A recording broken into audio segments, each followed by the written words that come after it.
Il est coordinateur national d'urgence panafricaniste, présidé par Kémy Séba. Il est également conférencier et chroniqueur, dans les chaînes de télévision bien évidemment. Fortify Lushima, militant panafricaniste. Bonsoir, bienvenue à toi cher ami. Bonsoir cher Gaëtan, c'est encore un honneur et un bonheur d'être reçu sur ce plateau des Télé 50. D'ailleurs, lorsque j'ai vu votre invitation et lorsque je l'ai annoncé sur le réseau, beaucoup m'ont dit... Encore lui. Encore moi. Et faites tout pour que je ne puisse pas me faire arrêter. Mais je leur ai dit très clairement que ce combat, nous l'avons choisi à nos risques et périls et nous continuerons à nous battre et à dire les choses telles qu'elles sont. Je m'étais dit que la prochaine fois que nous serons face à face, comme ça, ce serait toi qui devrais me demander l'invitation, mais j'étais obligé de t'inviter encore une fois. Bien évidemment, parce que la densité de la temporalité historique l'exige. Oui. Aujourd'hui, c'est le 17 janvier, on parle de Patrice Lumumba, un géant africain. Je pense que pour bon nombre de plateaux congolais, je suis l'invité approprié pour en parler. Très approprié, puisque j'ai demandé à ce que l'on me trouve un bon panafricaniste. Et on m'a proposé, c'est vrai, quelques noms, mais je me suis dit, actuellement, il n'y a pas un qui peut concurrencer Fortify Lushima pour bien parler de Lumumba. J'ai une question rapidement. Vous considérez-vous comme un lumumbiste? Bien évidemment, tout panafricaniste est lumumbiste par essence, parce que le même Lumumba, c'était un panafricaniste. Et le lumumbisme, en tout cas, il faut l'inscrire dans une logique beaucoup plus nationale, parce que sur l'échelle continentale, nous parlons du panafricanisme, mais tous ceux qui ont compris qu'il est important pour le Congo de lutter pour sa souveraineté, pour sa dignité et pour sa fierté, nous nous disons nationalement lumumbiste, mais continentalement panafricaniste. D'ailleurs, globalement et racialement panafricaniste. En quoi est-ce que le lumumbisme, votre lumumbisme, vous sert dans votre panafricanisme, si vous pouvez donner quelques nuances qui existent entre les deux concepts-là? Lumumba, il faut l'inscrire dans son époque, il faut l'inscrire dans son contexte historique. Lumumba, c'était un géant africain, un Congolais, qui a eu à vivre le zafre du néocolonialisme. Et bien évidemment, à l'époque, on parlait plutôt de la néocolonisation, ou à l'époque, on parlait beaucoup plus précisément de la colonisation. Et Lumumba, c'est donc le produit, on va dire, de la résistance congolaise. C'est les produits de tous ces Africains, de tous ces Congolais qui ont décidé de lutter contre les systèmes coloniaux. Et donc, lorsque je dis que je suis lumumbiste, je le vois dans un prisme beaucoup plus national. Et il n'y a pas de grande différence entre le lumumbisme et le panafricanisme, parce que les gens du Ghana diront qu'ils sont beaucoup plus kwamistes, parce qu'il y a une figure de proue au Ghana qui est Kwame Nkrumah. Et donc, le lumumbisme s'inscrit dans un cadre beaucoup plus national et local, mais panafricanisme s'inscrit dans un cadre beaucoup plus continental et global. J'étais en train de réfléchir, je me disais, qui sont les grands panafricanistes, lumumbistes congolais que nous connaissons? En dehors de, je peux citer de mémoire comme ça, je citerai Mzee Laurent Désiré Kabila. Bon, il faut dire les choses avec clarté. Ouais. Le personnage Laurent Désiré Kabila ne rassemble pas autant de panafricanistes sur son parcours historique, bien que la complexité exige que nous puissions aussi analyser son parcours avec beaucoup de froideur, beaucoup de rigueur aussi. Mais je pense qu'après Patrice Lumumba, il y a eu Pierre Molélé. S'il a fait la politique, Mzee Laurent Désiré Kabila, en 1960, c'était encore un jeune qui venait à peine de sortir, de devenir majeur. C'était à cause de Lumumba. Bien évidemment, Laurent Désiré Kabila, lorsque Lumumba est assassiné, il décide de venger la mort de Lumumba. Oui. Mais il faut comprendre que tout au long de son parcours, il a rencontré justement des réalités qui n'ont pas permis à certains qui ne permettent pas à certains panafricanistes de le désigner en tant que tel. Mais la force de choses fait que lorsqu'il arrive au pouvoir, d'ailleurs il a été soutenu par les Américains, par le Rwandais, les Ougandais pour y arriver. Mais moi je pense que le plus important dans son parcours, parce que je vois beaucoup de gens dire que Patrice Laurent Désiré Kabila, on doit le blacklister, on doit le déclassifier de la liste de panafricanistes parce qu'il a été soutenu par des Rwandais et des Ougandais. Moi, je pense que la réalité qui était la sienne était beaucoup plus complexe parce qu'à cette époque-là, il faut comprendre qu'il y avait ce qu'on appelle la chute du mur de Berlin. Et donc, on ne pouvait que coopérer pour avoir le pouvoir avec la superpuissance américaine. Et donc, je pense qu'il a été dans une logique beaucoup plus stratégique.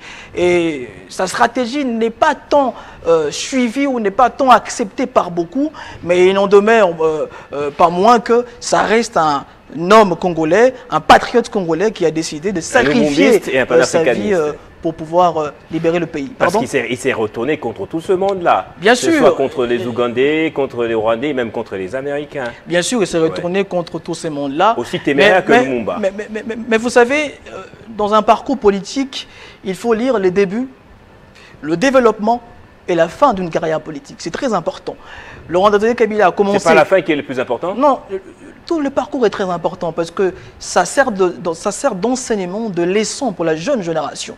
Le début de Laurent Désiré Kabila a été plébiscité, d'accord, lumumbiste de son état, nationaliste, il s'est même battu contre Tshombe à l'époque, il s'est battu contre Mobutu à l'époque, et d'ailleurs il avait pris quelques Américains en otage, hein, alors lorsqu'il était encore dans la forêt de Fizi, d'accord, mais pour arriver au pouvoir, il a fallu qu'il puisse justement sceller quelques partenariats qui ne rassemblent pas beaucoup autant sur sa gestion politique, mais je pense qu'il faut aussi retenir de lui quelqu'un qui a dû se dire, bah voilà, j'arrive au pouvoir, malgré toute la superpuissance américaine, malgré les pressions occidentales, malgré les pressions rwando-ougandaises, j'ai décidé quand même de me retourner contre eux, et je pense que cela doit quand même pousser beaucoup de gens à l'humilité. Parce que ce combat politique, vous savez, M. Gaëtan, recommande à ce que nous puissions avoir l'humilité. C'est lui qui décide de donner sa vie pour les autres, pour la patrie, doit toujours être pris d'une certaine manière, doit toujours être honoré d'une certaine manière, quoique on ne peut pas toujours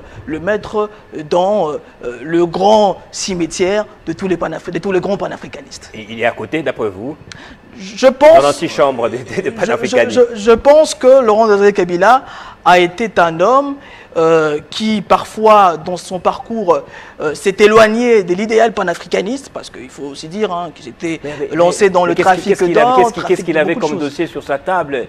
C'était justement, il avait un projet de créer les États-Unis d'Afrique avec Kadhafi, c'était ça. Écoutez, moi lorsque j'ai fait une lecture, parce que lorsque j'ai fait une lecture, il faut que ça serve d'enseignement à la jeunesse congolaise, je vois Laurent Désiré Kabila dans son début, dans son développement et pour sa finalité historique.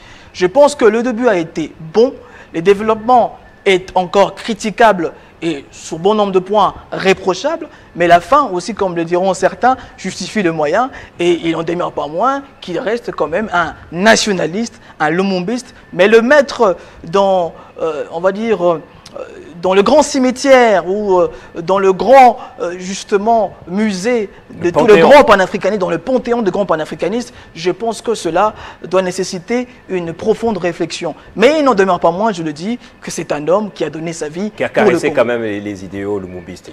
Bien sûr, ouais. Il a caressé, il s'est battu, il a d'ailleurs fondé sa guérilla pour les idées lumumbistes. Ouais. Et d'ailleurs, à l'époque, il faut aussi parler de Pierre Moulele, dont on a totalement oublié le parcours, alors que c'est lui d'ailleurs qui a perpétué le combat de Patrice Lumumba, c'est lui d'ailleurs qui est resté dans la stricte ligne rigoureuse du lumumbisme et du panafricanisme.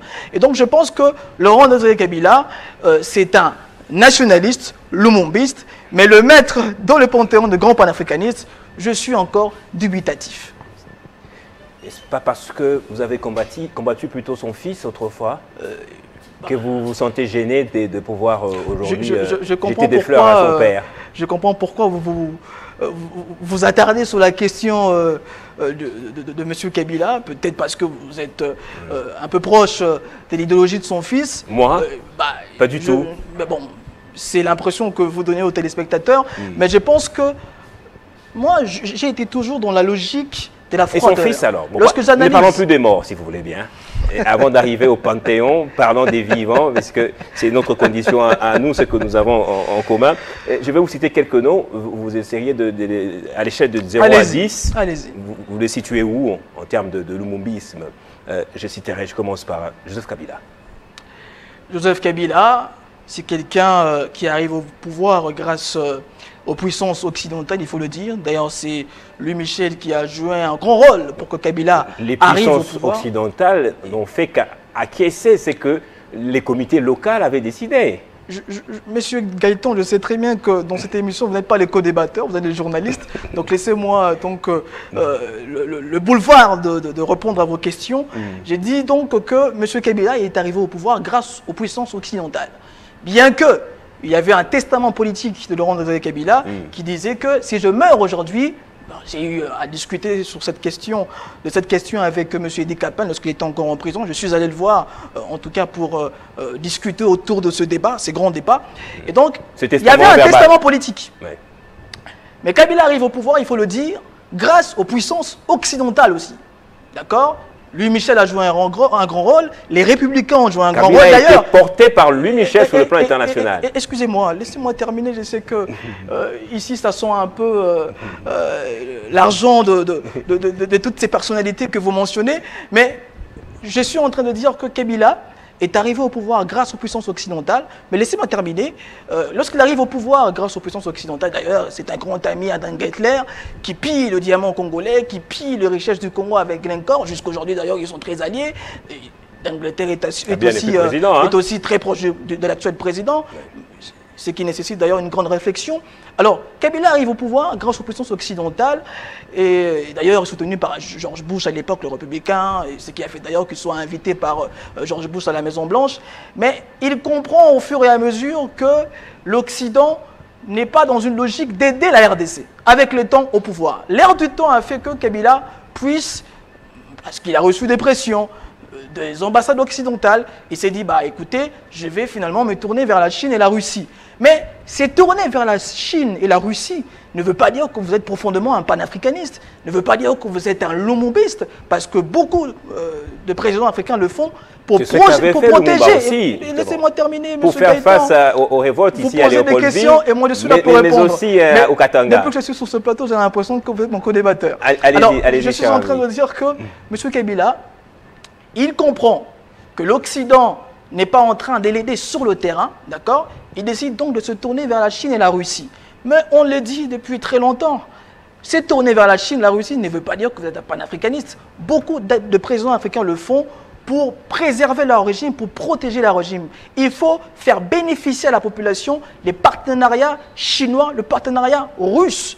C'est ce que Kabila n'a pas réussi à faire. Bien évidemment, nous applaudissons cela, la diversification des partenariats géopolitiques, mais il est vrai que tout ça a été fait quelque part pour protéger un régime. Et je pense qu'aujourd'hui, quoique beaucoup pensent de lui un homme dur, silencieux, mystérieux, avec beaucoup de mysticisme sur sa personnalité, mais je pense que quelque part, le Congo, depuis Lumumba, n'a pas encore connu un réel acteur politique panafricaniste qui défend la souveraineté de son peuple avec beaucoup d'efficacité des rigueurs.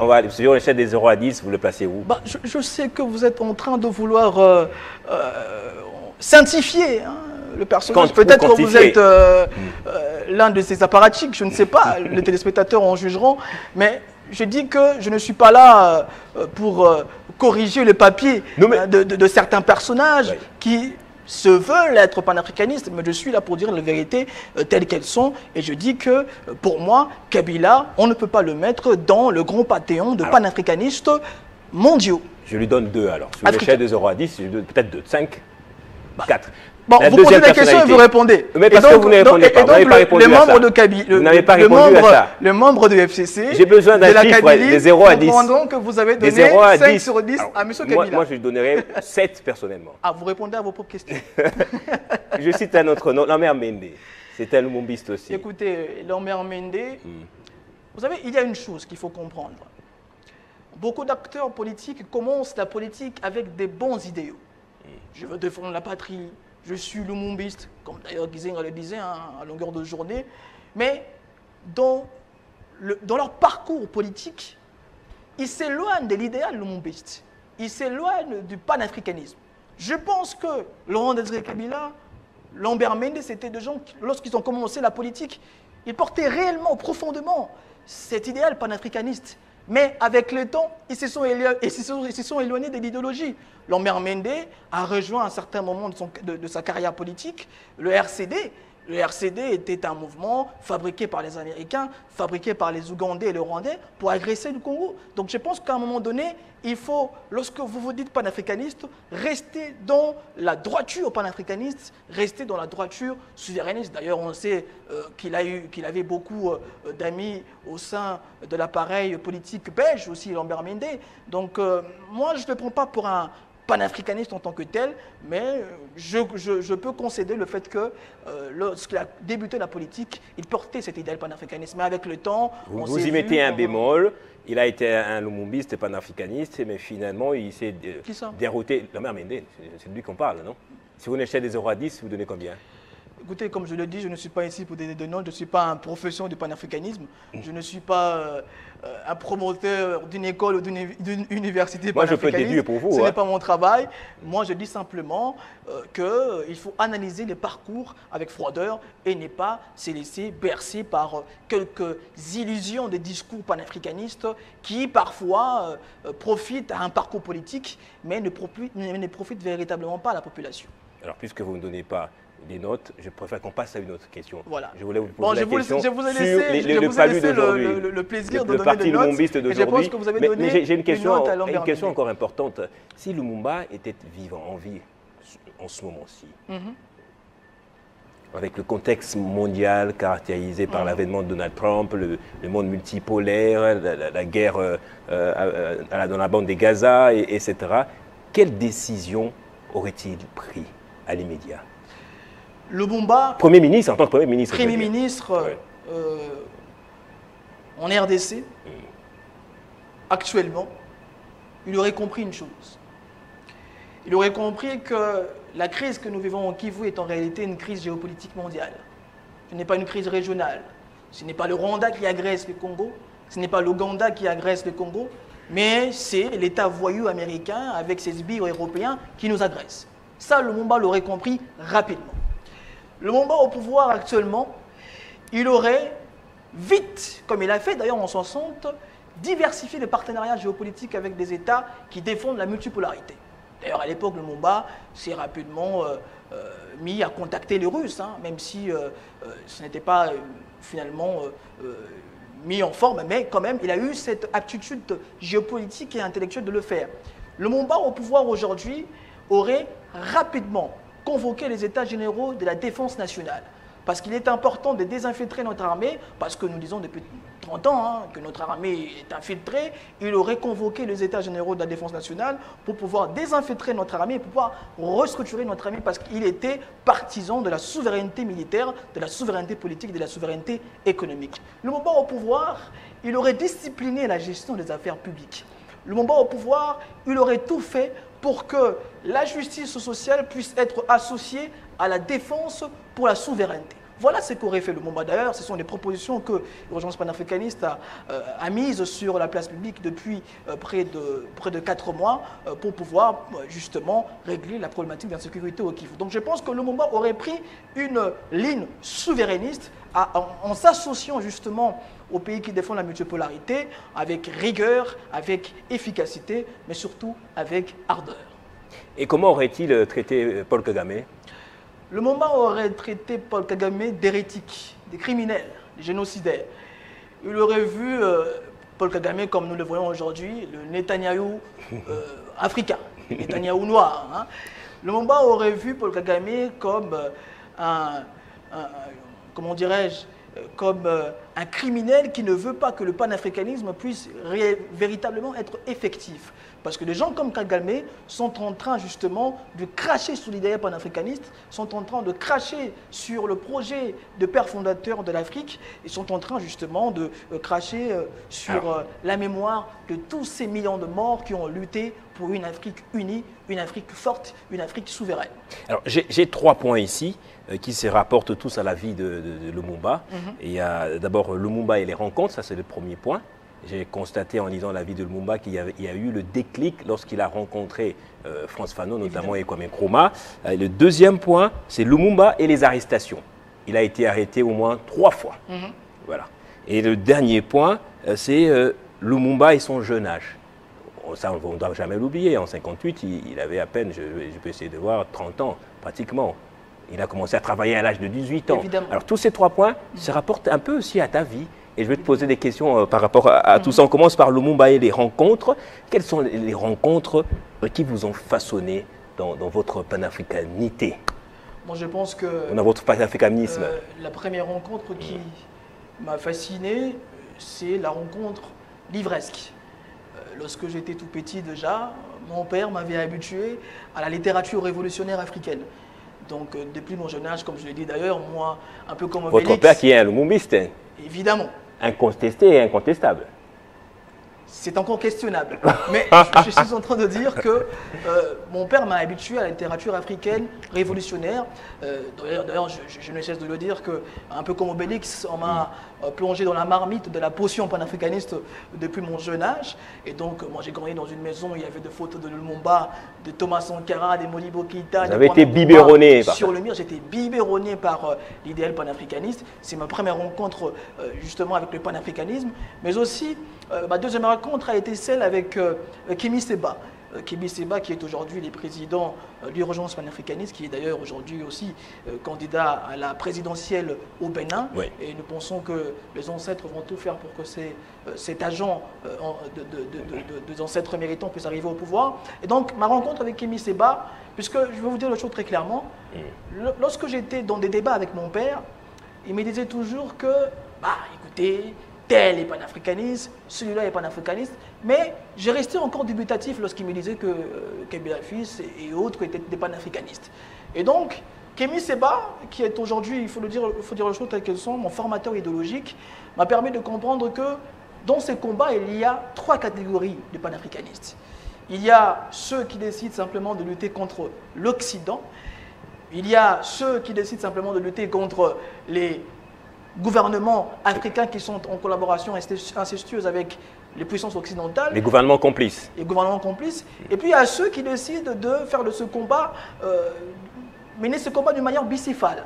Ça veut dire que pour qu'il puisse y avoir néocolonisation, pour qu'il puisse y avoir impérialisme dans un pays, il faut qu'il y ait d'un côté les puissances occidentales et d'un autre côté les puissances africaines qui sont en collaboration incestueuse avec ces élites néolibérales occidentales. Raison pour laquelle j'ai donc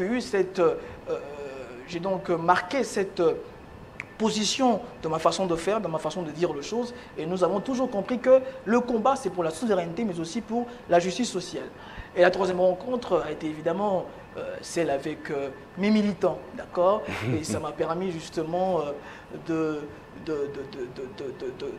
fortifier ma foi. Vous êtes accompagné par un de vos militants ici. Bien évidemment, c'est le chargé d'intégration Mathieu Tsipia, que je salue d'ailleurs, je salue le secrétaire général, Massimo Gédéon, je salue aussi Mondekila, qui est notre porte-parole international, qui est privé de rentrer dans son propre pays, parce que justement, il combat les oligarques africains.